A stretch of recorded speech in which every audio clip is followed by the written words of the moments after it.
But here we are, 20 years later, hosting, attending, participating in events to ensure that we don't forget, that we never forget the impact of that day.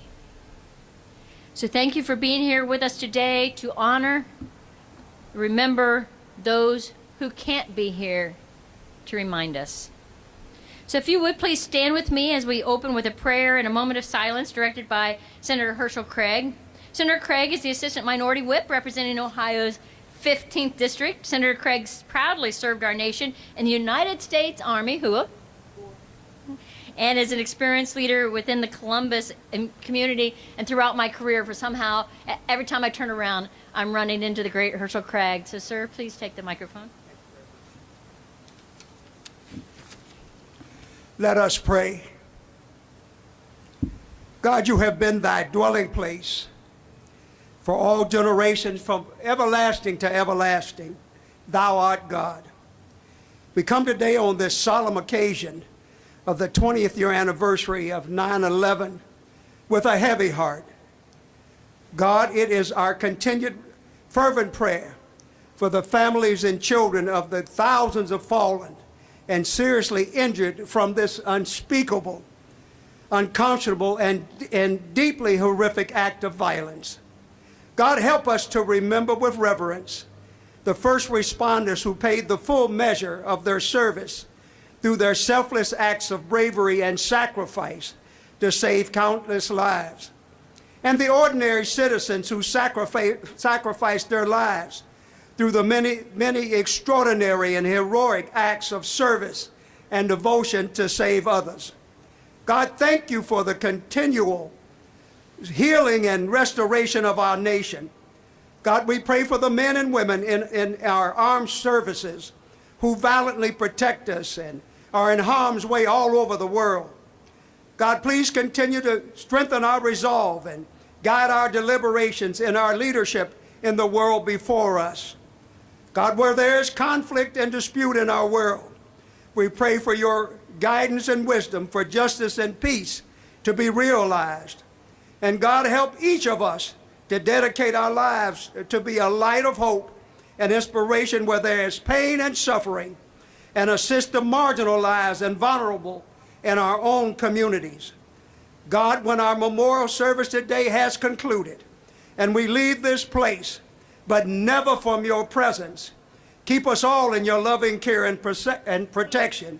God bless America. And let me ask all of you, ladies and gentlemen, at this point, for the gravity and the solemnity of today, to let us please join in a moment of silence for the 2,977 people that lost their precious lives on that horrific day.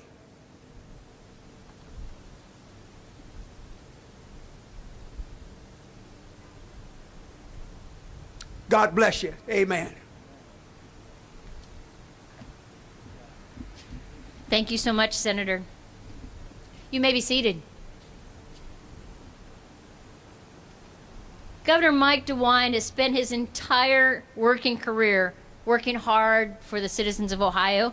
He served as a Greene County prosecuting attorney, a state senator, a United States congressman, the lieutenant governor, a United States senator, and state attorney general before assuming the office of Ohio's governor in 2019. Well, that's the official introduction. But I have to tell you, it is such a privilege for me to work for this man who has an incredible heart for service and for those who serve and for those who have experienced loss. And he understands how that stays with you forever and becomes a part of who you are when you've experienced a great loss. And that is what we're thinking about today. That is what today's ceremony and flag placement is about. So if I may introduce my boss, Governor Mike DeWine. General, thank you very much. Senator Craig, thank you for your very great comments and your great prayer, moment of silence. 20 years ago, it's Hard to believe. It's been 20 years. Each one of us remembers where we were, what we were doing, just like my parents' generation remembered what they were doing on December 7th, 1941.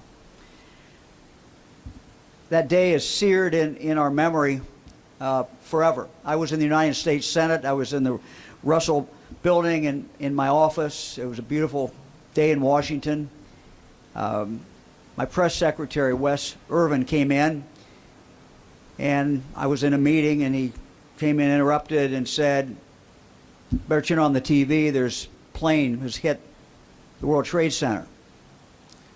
Turned it on and thought, I guess, as most Americans did at that time, there was this private plane somehow had just got off course and tragically hit that. And it wasn't too long right after that that we saw on TV with other Americans live that second plane hit. And we knew at that point that things were very different, and it was not what we thought it had been.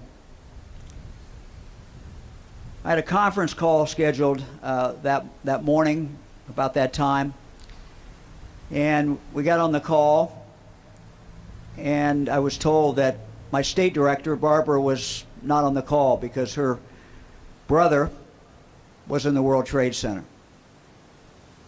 And later on we found that he was one of the people who had perished that day. There was really no, to tell you how unprepared we were in this country, the U.S. Capitol, there were no emergency plans, evacuation plans, at least none that I was aware of. But shortly after that, we sort of figured out we need to get out of there. And so I got our staff and told them to leave. And really, we didn't know where to go. But we thought that in all likelihood they'd hit the World Trade Center. U.S. Capitol is a likely target. And so I just said, look, walk away from it. Go just the opposite direction from the Capitol. And that's what we did. On that terrible day, Senator Craig said 2,753 people were killed in New York. 184 people were killed at the Pentagon, and 40 people were killed on Flight 93, the flight that crashed in Pennsylvania when the passengers fought back and prevented that plane from reaching its intended target, the U.S. Capitol building. The flags that are here will be put out. 2,977 flags represent each of those lives. I want to thank my predecessor, Governor Bob Taft, and his team. They're the ones who came up with this idea, and it's taken place ever since they first started it. So thank everyone who is involved in putting those flags out so that we do recall. Not long after, we always thank our first responders. They're always there.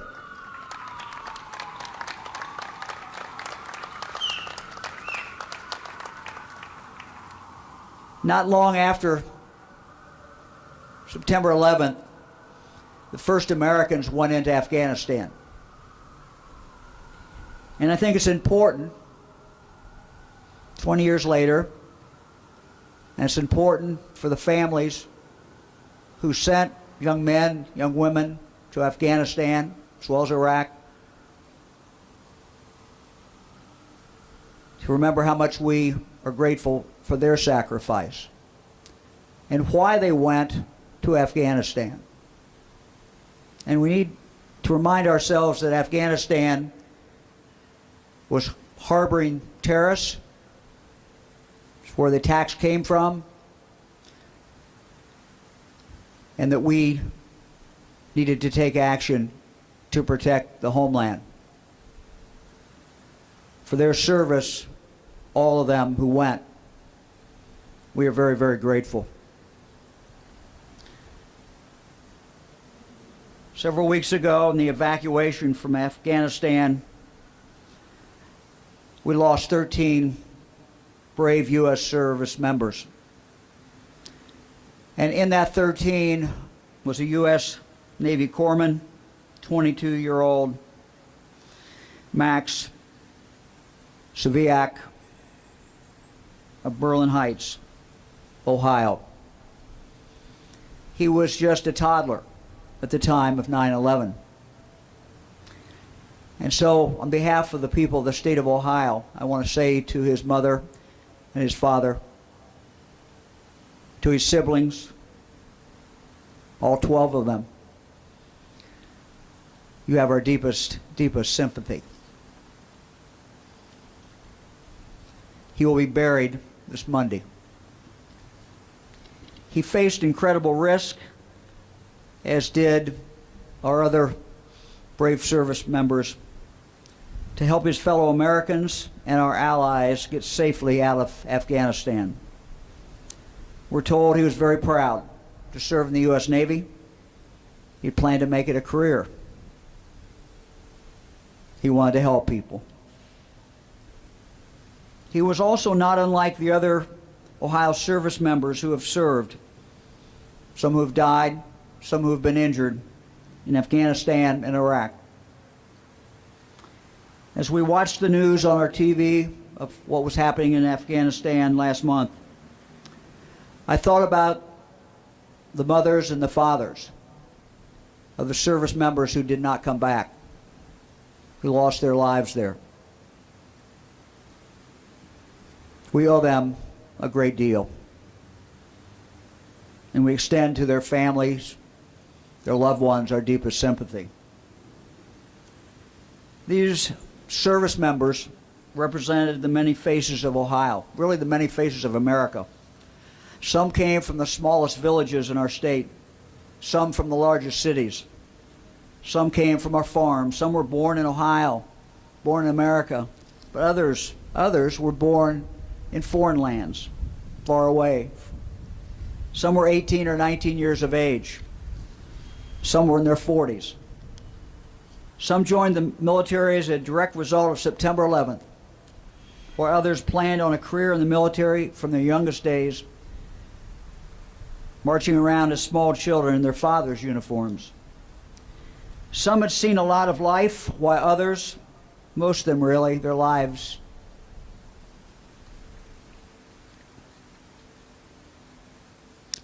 had just begun.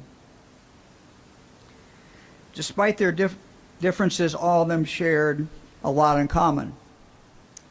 All of them have changed lives in countless ways, and they've left impact on their families, their friends, and their loved ones forever. So to all the veterans who served in Afghanistan and Iraq following the 9/11 attacks, we say thank you. We owe you a lot. The fact that we have been safe for 20 years in the United States is a direct result of what they did.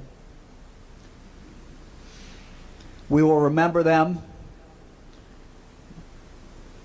And let me say to the families again, we will remember your sons, your daughters, your husbands, your wives, your brothers, and your sisters. And we will always be grateful. And to all the families who lost a loved one during the September 11th attacks on our nation, or who died later as a result of the cleanup of Ground Zero, we know that the sadness and loss will follow you forever. Our state and our nation continues to grieve with you. And we should remember the words of former President George Bush, who said, and I quote, "One of the worst days in American history saw some of the bravest acts in American history. We'll always honor the heroes of 9/11, and we pledge that we will never forget their sacrifice." End of quote. And so today, let us remember the victims who died on September 11th. Let us remember all who rushed to their aid, and let us remember those who have died in service to our country, so that we all may remain safe and free. Thank you.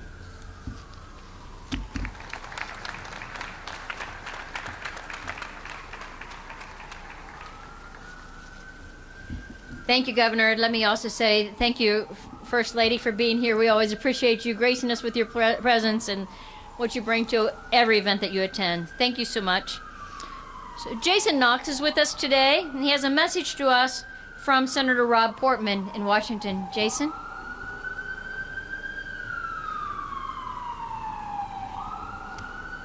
Thank you very much. Good afternoon. I'm honored to be here on behalf of U.S. Senator Rob Portman. We are here to honor and remember the Americans that were lost 20 years ago in the worst terrorist attack in our history. 2 decades have passed, but the memories of those lost remain strong. In those acts of cowardice, we saw the worst of humanity, but in the response of our brave first responders and so many others, we also saw the best of humanity and of America. On that day, Americans showed extraordinary bravery in the face of adversity. Firefighters, police officers, emergency responders, and everyday citizens stepped forward and risked their lives for others. The fight to protect our country from terrorism continues today. Those who dedicate themselves to ending the American way of life still exist. And on this day and every day, we express our appreciation for our brave servicemen and women for their tireless efforts to protect us both here at home and abroad. As we commemorate the 20th anniversary of September 11th, we mourn for those who died that day. We also pray that God will watch over the brave men and women in harm's way, serving our country and keeping us safe. Thank you for having me on this very special day, and may God continue to bless all of you and our great country. Thank you.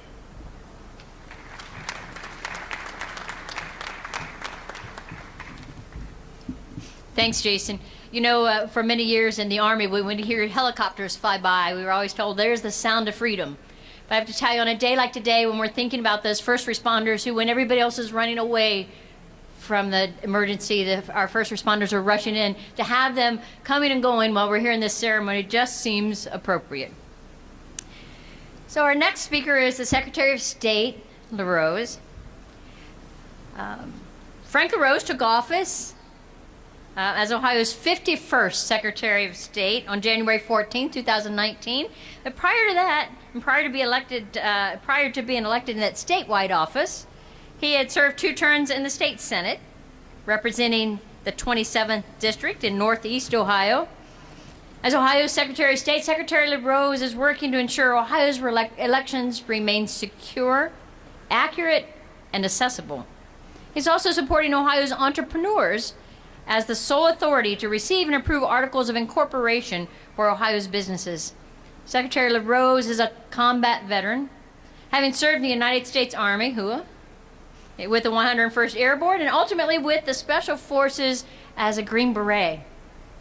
During his more than a decade in uniform around the globe, Secretary LaRose received numerous commendations and honor, including the Bronze Star. And yet he continues to serve today, or should I say serve again today, with the U.S. Armed Forces. Secretary LaRose? Thank you, General. Never forget. Never forget. We've all said it. It's a hashtag. It's a slogan. It's something that's rolled off our lips, maybe even too casually, over the years. Why do we say that? Why is it so important that we remember? Why is it so important that we never forget? I want to explore a few of the reasons with you. Of course, first and foremost, we honor those nearly 3,000 who lost their life that day. We stand with those families that still today are mourning. We honor those who serve in the armed forces, who over the last 2 decades have bravely protected the homeland. My brothers and sisters in arms, that every time our nation calls, they answer, and they do so bravely, and they do so with great professionalism. We honor and we never forget those men and women who serve as our first responders. Some of them are represented here. Those men and women who, as the General said, run towards the problem, not away from the problem, who serve in a dedicated way to protect public safety every day in our communities. But as much as never forgetting is about all of those great Americans, there's a deeper lesson. The thing that I thought about a lot after September 11th is why. Why did these people hate us so much? Why did they harbor such evil hatred of our country? I've kept coming back to this, and I think that even after 20 years of reflection, it's still not something I fully understand. Hopefully, I never fully understand that level of hatred. But I think it has something to do with them hating the same things that we love. The idea that this nation was founded on, unique among all the nations on the planet, America is founded on an idea. Most nations were founded on a set of geographical areas, a certain religion, a kingdom. America was founded on an idea that was radical 250 years ago, and it's still radical today. Human freedom. That every man and every woman is born endowed by our Creator with unalienable rights, life, liberty, the pursuit of happiness, the opportunity to choose who our leaders are, to petition for the redress of grievances. We were just in a committee hearing where people were telling us all the things that they don't like or all the things that they do like, the things that we love about this country. That idea of human freedom is the same things that our enemies hate. And you know what? They still hate it today. I want to try to capture that September 12th spirit. That idea of national unity, of us coming together around the things that we love as Americans. We can always find our differences. They are many. We know what they are. Left and right, Republican and Democrat, rich and poor, city and country. We can find all those differences, but the things that unite us are so much more profound. I hope that we never forget, so that we can work as a people to recapture that September 12th spirit. So we can see a rebirth of civic purpose. So we can see a uniting of this country around those ideas of human freedom and not focusing on the things where we differ, but those things that we share and those things that we love. Let us recommit ourselves to teaching our children about these things all over the world as we speak. In places like Iran and North Korea and China and Russia and too many more to mention. People are busy teaching their children right now to hate America. It's a fact. Let's make sure we never do that here. Let's teach our children to love America, and that means a full understanding of it with all of its flaws, and they may be many, but also with its strengths. That to me is what September 11th, never forgetting, into September 12th is all about. God bless the families of the fallen. God bless those who risk their lives today for others. In the Bible it says, hath no greater love than to lay down your life for your friends. So those that have the greatest love are those that sacrifice for others. Let's continue to keep them in our prayers. Let's continue to pray for the state of Ohio and for the United States of America. Thank you.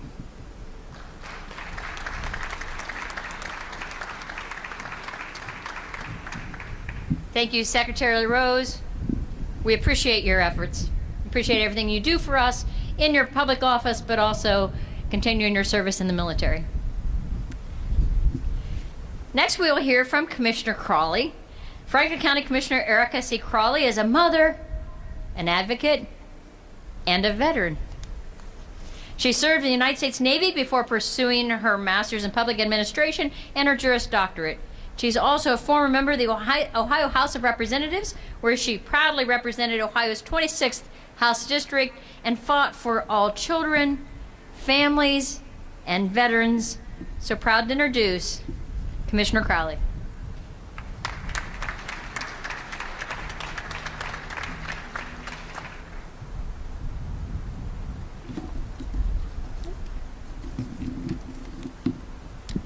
Thank you. Good afternoon. I am deeply humbled to be joining you all today on this solemn day as we remember the people who lost their lives on September 11th. 2001, and how it changed our world forever. And I always get emotional, so I'm going to try to get through this, so if you bear with me, please. While the flags that we will put in the ground are a beautiful tribute to those we are missing today, they also signify a loss of so much promise. The questions before us today are, how do we preserve the legacy of those we lost? How do we live up to the example of our first responders rushing into danger? And how do we keep the spirit alive in our own hearts? We all remember what we were doing that tragic day. It is etched in our memories. To me, I can remember like it just happened yesterday. I know what I was doing. I could smell the coffee that was brewing in my home. I had just gotten off of watch. I was in the Navy during that time, had not been in a year. I was a information systems technician. I had a top secret security clearance. I dealt with message traffic for the whole Atlantic Fleet. So that required me to speak with the captains of the ships or the admiral of the battle groups as our ships were important or as they transitioned over the Mediterranean to foreign waters. I remember drinking coffee and watching the news, as I did every morning when I could, watching the Today Show. And I remember confusion, anger, and heartbreak. I thought, just like many of you, that there was something going on with the first plane and it was an aviation error, but then saw the second plane and knew that we were in for something completely different. And as a Navy veteran now, but serving active duty then in Norfolk, Virginia, I saw thousands of men and women step up and answer their nation's call to serve and remember. My call was a year prior. If you remember, the USS Cole was bombed on October 12, 2000 in Yemen. That is when I enlisted into the military in October because I wanted to serve my country. I felt that calling. And I felt that same calling to serve and do everything that I could to protect the homeland. I was charged with supporting communication assets for our fleet that then went out to sea. My brother also served in Afghanistan. He was serving in the Army at that time. He was in Desert Storm. He proudly went over to Afghanistan. He also served in Iraq. So this wasn't just a tragedy that I remember, or that I remember each September. It is a calling that I remember that my family answered, and that we lived out for years until recently, and when my brother just retired. As I said, I was 19 when I enlisted in the Navy due to what happened in Yemen. And after September 11th, I met so many young people who were called to serve. And now 20 years later, and meeting our service members now who just enlisted and was happy to go right after high school or right after they finished college and went in as an officer, they have that fire to serve just like I did. And so on this day, we should not remember the lives that are lost and the sacrifices made by those who served, but we should acknowledge how the tragedy has impacted our entire world. And those that are currently serving and hope to serve, they look at what's going on in Afghanistan. And I thank the Afghan people who stood beside my brother and my colleagues to make sure that, they were protected. And that's why it was important as a Franklin County Commissioner last week that we had a resolution to say that Franklin County is a welcoming place for all Afghans who want to come here, who have stood beside my brothers and sisters in uniform. And to the U.S. Navy sailor, who I will call my brother, who lost his life last week in Afghanistan, I say to you, brother, fair winds and following seas. Anchors away, anchors away. And as Americans, Ohioans, residents of Franklin County and Columbus, our duty is to remember the shared sacrifices of so many then and now, and to honor their memory in the work that we do each and every day. We are a resilient nation when we are united, and it's up to all of us to live our lives in pursuit of justice and equity and liberty for all. How we conduct ourselves each day as individuals, as a community, and as a nation is an opportunity that we have every day to live up to the sacrifice of those heroes that we lost. And in closing, I want to say to the families who lost a loved one, whether it was someone wearing the uniform, a first responder who rushed into harm's way, those in the towers who went to work that day thinking that they were going to be able to come home to their loved ones, or those who decided as a collective on the plane that went down in Shanksville to take back their plane, I say we will never forget. I will never forget. And I want to say thank you to my brothers and sisters who continue to wear the uniform today. I thank you for your service. Thank you.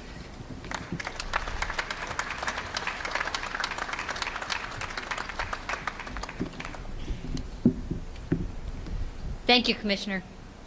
And our last speaker today, it seems just apropos that we would call on one of those who understands the heart of a service person who rushes in when everybody else is rushing out. Our last speaker today is Columbus Fire Chief Jeffrey Happ. Fire Chief Happ has served with the Columbus Division of Fire for 28 years. He's a certified Ohio Peace Officer Trainer for Homeland Security. Chief Happ, I turn the podium over to you.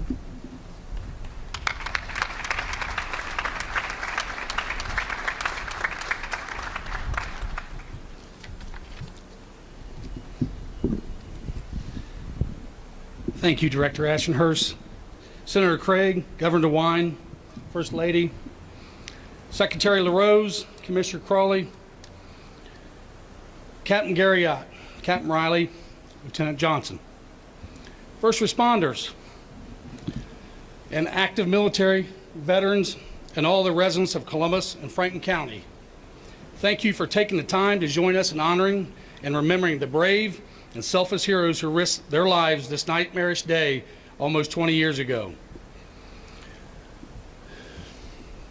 I'm incredibly humbled and grateful to be able to speak on behalf of first responders. On the morning of 9/11, Aaron McLean took a photo capturing a piece of this tragically historic day in our nation's history. This picture is of Ladder 118 crossing the Brooklyn Bridge, heading towards its final destination, the burning Twin Towers, not knowing that the ladder and its 6 crew members would not return back to the station that day. This picture strongly illustrates the duty, responsibility, and commitment we as firefighters have to the public in which we serve. Those 6 crew members had no idea they would be going home that night. They got in the ladder, toned on the lights and sirens, headed to their final destination, all without hesitation, because that was their duty as firefighters. Columbus firefighters are dispatched roughly 600 times a day. They all assume that we're returning home at night. They also know that someday they might not be able to. That is a sacrifice we all agree to. This is just one example of the sacrifices made that day. Another, a 24-year-old equities trader got a dozen people out of the World Trade Center and then went back into with firefighters and police officers to save more. 2 former U.S. Marines put on their uniforms and searched through the rubble that could have collapsed at any time. They found 2 survivors. A former Vietnam vet and head of security's Morgan Stanley in the South Tower was responsible for saving more than 2,700 lives as he sang "God Bless America" on a blowhorn. 2 flight attendants on Flight 111 calmly relayed information on the hijackers that would help the FBI determine that perpetrators were Al-Qaeda. Not all who made sacrifices that day were bound by an oath. For many years, each and every American could recall when and where they were at the time we realized our nation was under attack, and how, as a country, we came together and persevered through the pain and heartbreak. For police officers and firefighters, This is a calling, not just a job. We instill values of protecting and helping others through all kinds of tragedies. Firefighters throughout the country came to assist in the aftermath in this horrific day, and a lot of these same people respond to natural disasters and tragic accidents like the Surfside building collapse earlier this year. While we will never forget their sacrifice that day, this is an example of our duty as firefighters. To be there while our nation is under attack, or wherever the disaster strikes. The pain and heartbreak from 9/11 will never go away, but neither will our remembrance. Remembrance of our first responders. Remembrance of the innocent people who gave their lives to save another. Remembrance of our nation standing together as one, and especially remembrance of the innocent victims who died that day. I leave you with a quote from Jeff Parnas. Quote, "When Americans lend a hand to one another, nothing is impossible." We're not about what happened on 9/11, we're about what happened on 9/12. End quote. May God bless you all. Thank you.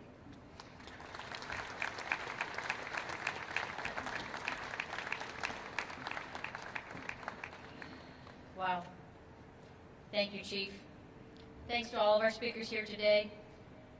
You know, remembering 9/11 is important to me because it was on that day we were reminded how precious our freedom is and that our country represents something greater than each of us. And I hope that we can, 20 years later, recreate that bond, that sense of caring for each other, and the swell of patriotism that we felt in the days following that fateful day. So thank you to the Capitol Square Review and Advisory Board for hosting this memorial since 2002, I understand, here at the State House. Thank you to all who are here today who are going to help install the flags. There are 2,977 flags, one for each of the victims. The placement of flags will replicate the Twin Towers of the World Trade Center with a hole in the middle in the shape of the Pentagon and a green strip to represent the crash site of Flight 9/11 in Shanksville, Pennsylvania. Sound of freedom, Chief.